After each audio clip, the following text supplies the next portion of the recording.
রাজবাড়ী two Kushtia main রাস্তার পাশে একটি দুর্ঘটনা ঘটেছে, আমরা সেটি দেখব। চলুন কিভাবে ঘটলো বিস্তারিত শুনবো এখানকার হেল্পারের কাছ থেকে। সুপ্রিয় দর্শক শ্রোতা, রাজবাড়ী টু কুষ্টিয়া যাইতে একটি বোঝাইকৃত ট্রাক এভাবে স্লিপ কেটে ঠিক খাদের মধ্যে চলে গেছে। আমি বুঝতে পারছি না কেন কিভাবে গিয়েছে। তো সম্ভবত রড ছিল উপরে, রড বোঝাই একটি ট্রাক। তো প্রিয় দর্শক, সরাসরি আমরা শুনবো। এই ঘটনা ঘটছে, পাওয়ার স্টার্টিং খুলে গেছে, স্টার্টিং ডাইনে লইছে আর বামে লইতে পারে নাই। তাই ব্রেক মারা 60-50 আসলে গতি, ব্রেকে মারতে হচ্ছে ডাইনে কেটে নেমে গেছে।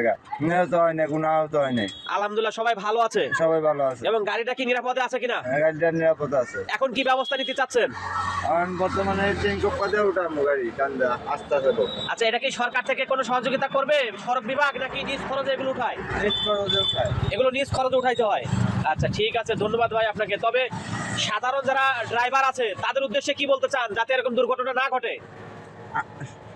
যাতে মানে আমি এটা আপনার বলতে চাই, যেমন ভাই আপনার যে গাড়ি চালান, স্টার্টিং সব কাজ যা আছে সব দেখে তারপর গাড়িটা নিয়ে রাস্তায় বেরোবেন। না দেখে বেরোলে এই দুর্ঘটনার বগলে পড়বে। তার মানে আপনি বোঝাতে চাচ্ছেন মূলত যে কারণে ঘটনাটা ঘটছে সেটা আবার একটু বলুন। মানে গাড়িটা চেক দিয়ে যদি আপনারা বাড়িতে পারেন তাহলে মনে করেন আপনার রাস্তাঘাটে দুর্ঘটনা কম ঘটবে। অর্থাৎ রাস্তায় বের হওয়ার আগে একটু চেক দিতে হবে। হ্যাঁ, গাড়িটা চেক দিতে হবে, তাহলে অনেক দুর্ঘটনা থেকে রক্ষা পাওয়া সম্ভব। ঠিক আছে ভাই, ধন্যবাদ আপনাকে। কি ঘটনা দেখছেন, আল্লাহ বাঁচাইছে, তাই না? ওদের তো কোনো গাড়ি থাকলে মনে করেন পুরো পেকেটে দিতাম, কিংবা পাশেই যদি কেউ কিছু থাকতো, তাহলে ভ্যান গাড়ি যদি থাকতো, তাই না? প্রিয় দর্শক দেখুন, বাঁচানোর মালিক আল্লাহ। কিভাবে এখানে হেলে আছে। কত টন আছে বোঝাই কত টন আছে? Rod 13 ton. 13 টন যাচ্ছে কোথায়? কুষ্টিয়া না কালুখালী যাচ্ছিল।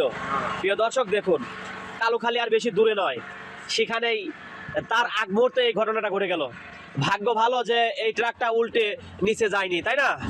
উপর আল্লাহ তাআলার কাছে শুকরিয়া, না কি বলেন? শুকরিয়া তো। আলহামদুলিল্লাহ। আলহামদুলিল্লাহ, ধন্যবাদ ভাই আপনাকে।